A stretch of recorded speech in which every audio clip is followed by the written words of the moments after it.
لا إله إلا الله محمد رسول الله. Bismillah, alhamdulillah, assalamu alaikum, which means peace be unto you. Welcome to another episode of the Deen Show. We're trying to humbly help you understand Islam and Muslims. Today, we're going to be talking about a very important topic. This is something now that is on some of the minds of the more serious people in life, people who have went through some of the things in life that many people go through, parties, being invited to some of the big social gatherings and being around maybe some of the celebrities, and you know what, they still haven't figured out the purpose of life. And now they're thinking and contemplating and getting a little more serious. They want to get serious in life, but now there's one hurdle. There's so many different ways out there. You got Tom Cruise calling you to Scientology. You got these people calling you to Christianity and Buddhism and this ism and that ism. How do you know which is the correct way, the religion, the way of life, the system that God Almighty wants you to live? We're going to be talking about that when we come back here on the Deen Show. You don't go nowhere. Allah, there's only one God and Muhammad is his messenger. Allah, la ilaha illallah. Allah, there's only one God and Jesus was his messenger. Allah, la ilaha illallah. I don't know why I did that. Maybe it's just to break the ice. Assalamu alaikum. Alaikum salam. How you doing, brother? Very good, very good. You heard me introduce it. Yes. And I introduced you in another show, so we're not going to waste a lot of time there. You are from the Baina Institute. You know the Arabic? That's the original language that the Quran was revealed in. You know how to speak it? I'm a student of it, yes. Assalamu alaikum. Wa alaikum assalam. Okay, you know some Arabic. We're good. No. Okay, look, we're breaking a little bit of the ice, but this is serious. The guy's been to all the clubs, he's had all the girls, but he sees there's something missing, there's a void. She's been hustled and she's made a little money and she's sick of being used and abused and all this stuff, and people are ready to get serious. Yeah. You know what? But there's a lot of things out there, a lot of confusion for some people. How do they find out what is, they're smart enough to know, look, that there is a creator, but how is it that there's so many different ways, and which is the correct one? Talk to us. First, let's walk through the thought process of someone who comes to the right conclusions. They already recognize that this world was not created without a purpose. That, you know, the intricate creation of even ourselves, down to our very fingertips, is something very profound and amazing. So it couldn't be that this has been designed without an agenda, No way. cause, a purpose. No way. They acknowledge that there's a creator who designed this in such perfection. And any decent human being, one characteristic of decency is gratitude. When somebody does you a favor, it's human decency that you want to thank them. It would be very indecent and inappropriate of you that you had a flat tire, somebody came and helped you out, and you just turned the other way and walked away.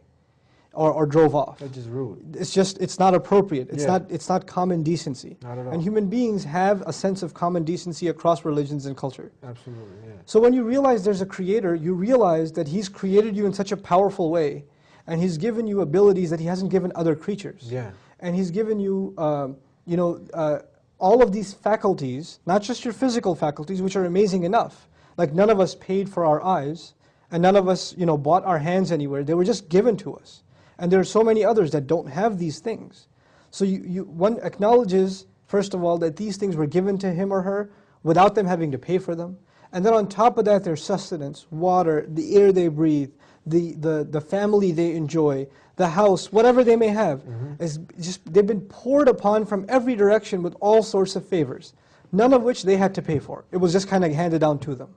So the very least decent person, well, in some way in their mind, they want to be grateful. So even you'll find the people that aren't very religious, if they win the championship, they'll say, I thank God. Yeah. Right? There's some sense of decency, right? But in addition, there's also a sense of appreciation. In addition to praise, or rather gratitude, there's praise and appreciation. Meaning he didn't just help us, he helped us in such a profound way. And his creation and his creative power is so incredible. Just the vastness of this universe, if you ever ponder over that. Just look at the sky one day and just look at its flawless end to end. that in itself would make you in awe of the creative power of this one creator. We're not even going to name him yet. We acknowledge then that this creator who made me, who has a purpose, well, who is the best person, or the best individual, or entity rather, that can tell me my purpose? Think about this. If I made this cup, well, I made it for a purpose. The manufacturer of something manufactures something for a reason. You make a car so it drives. You build a house to live in, right? So when human beings construct something, design something, then there's a purpose in mind for which they're designed. So when you acknowledge there's a creator and he created me, and he created me quite well, with this profound intellect that he gave me and all these faculties and abilities, then what purpose do I have? Where am I going to find my purpose? Well, you go back to the manufacturer. You go back to the creator to find your purpose. You can't figure it out yourself. You have to ask him, because he's the one who designed you. So you acknowledge that you are actually, this Lord that's over you, the one who's been providing for you and sustaining you and taking care of you, just like he's the Lord of everyone else, he's the only one that can dictate your purpose. But you also come to another really powerful conclusion, that up until now in your life, maybe you're 25 years old. For 25 years in your life, you didn't live up to your purpose because you didn't even know what it was, right? So you've been in violation of your purpose. Now let's take a step back. If you have, if I own a computer and it doesn't do what I want it to do, right? It crashes. I can chuck it out. I can throw it away.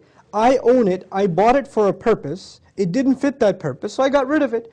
Back in the old days, some farmer gets a cow, right? A cow stops giving milk. He got it for the purpose of milk. It stops giving milk, what does he do? Slaughters the cow. But you come to the conclusion that you were created for a purpose. There's a Lord over you who expects that you live up to your purpose, but for these 25, 20, 19, 18, whatever years of your life, you've been violating that purpose because you didn't even know there was a purpose. You didn't even acknowledge it. But did he punish you for it? Is it, for example, one of your purposes, one thing under your purpose is not to lie, for example? Every time you lied, was there lightning that struck from the sky and cut your tongue off? Or every time you stole, did your hand just fall off? Or every time you engaged in something evil, something wrong, did you experience the punishment right away? No, he let you go. He let it slide. He keeps letting it slide. And human beings aren't like that. When we expect something from someone, like an employee, right? If I hired you to be my accountant and I expect you to show up at 9 o'clock and you don't show up for 4 weeks, and then you show up at the 5th week it's 3 p.m. and say, where's my paycheck? Then you've already been fired, right? So you acknowledge you've been in violation, and this Lord of yours is far more merciful than anyone else you've ever experienced. His mercy is unimaginable. His mercy is unimaginable. But then you also realize, as unimaginable as his mercy is, if I've come to this conclusion that I don't know my purpose, or I haven't sought out my purpose, and I've been getting away with it all this time, is it okay if I should just forget about this purpose and continue to not think about this anymore and move on? Or if I've come this far in my thought, then I should realize that he knows that I've come to this conclusion. He knows that I realized I should be looking for my purpose. So if I stop my search here and say, I'm thinking too deep, better go back to the life of partying, then there will be consequences. I will have to pay for everything that I did. So once you reach this thought process up to here, now what's the next step? You turn to this creator, this mysterious creator that you don't yet know, and you declare one thing to him.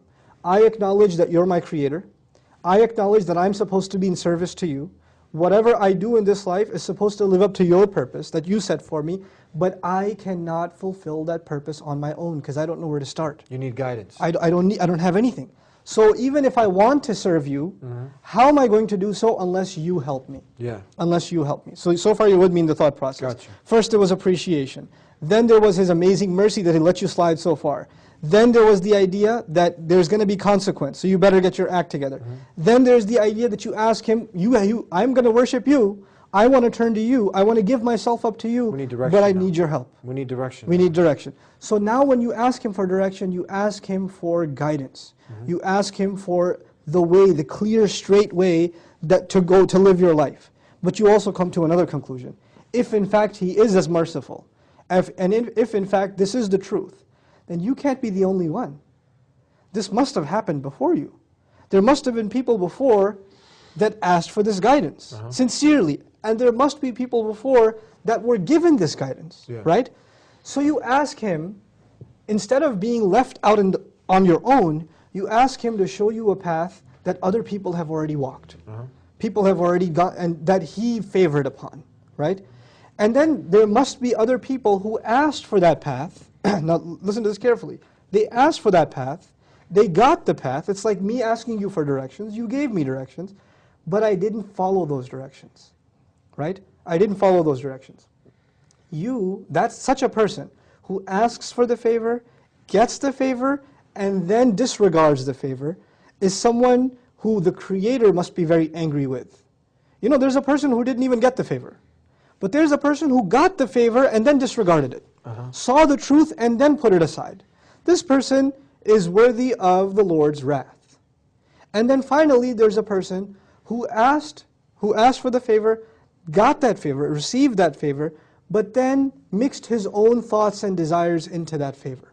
God gave him guidance, He gave him the truth, He gave him clarity, but he didn't like everything that he heard. So he put something of his own in there and became lost.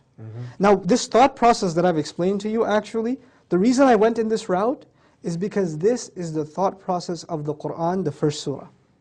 The first surah of the Qur'an is actually the thought process of someone seeking the truth. We say, Alhamdulillahi Rabbil Alameen, the first thing. Praise and gratitude belong to Allah, the Lord of all the peoples of the worlds. All the worlds, okay? So we talked about praise and gratitude. Then we say, Ar-Rahman Ar-Rahim, the unimaginably, exceedingly merciful, constantly merciful. So this was the mercy part. But then we say, Maliki Yawmiddin, the master of the day of judgment. There's going to be consequence if I try to take advantage of His mercy. Then we talked about you reaching the conclusion you want to worship Him. Iyaka na'budu, we worship only You. But we can't worship Him ourselves, we need help. So Iyaka nasta'inu, we seek Your help. We seek Your help. What help specifically do we seek? Guide us. So what's the next ayah? Ihdina as-sirat al-mustaqim, guide us to and along the straight path. Then we said, this path must not be us alone. There are people that have gone down this road before. So we asked to find the road of those who have succeeded before us, the path of those who You favored, not those who earned Your wrath, not those who went astray, right? So this thought process is what we are asking people to consider. It's universal. I didn't take you to the Qur'an first. I showed you the logic of that path first, right? Once you understand this path, nothing I have said is directly saying accept Islam. All we're saying is be sincere to the Creator, be grateful to Him, accept Him as your Lord, ask Him to show you the path sincerely, and ask Him to show you those who walked down this path before and succeeded, and keep you away from those who walked down this path but then got lost, then went astray, or earned God's wrath, earned Allah's wrath.